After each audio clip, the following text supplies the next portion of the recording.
بسم اللہ الرحمن الرحیم۔ سیدنا فتاح صلی اللہ علیہ وسلم، اس کا معنی ہے کھولنے والے، اور اس کے اعداد ہیں 489، 489۔ اگر کوئی مشکل اور پریشانی میں مبتلا ہو تو نماز فجر کی ادائیگی کے بعد 100 مرتبہ پڑھ کر اللہ عز و جل کی بارگاہ میں دعا مانگے۔ انشاءاللہ عز و جل چند دن یہ عمل کرے گا تو اس کی جو ہے نا انشاءاللہ عز و جل مشکل آسان ہو جائے گی۔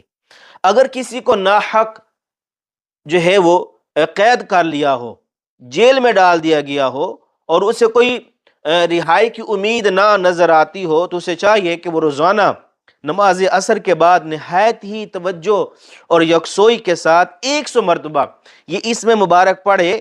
انشاءاللہ عز و جل بہت جلد اس کی رہائی کے اسباب پیدا ہوں گے، مصیبت اور پریشانی انشاءاللہ عز و جل دور ہو جائے گی، اور وہ قید سے رہا ہو جائے گا۔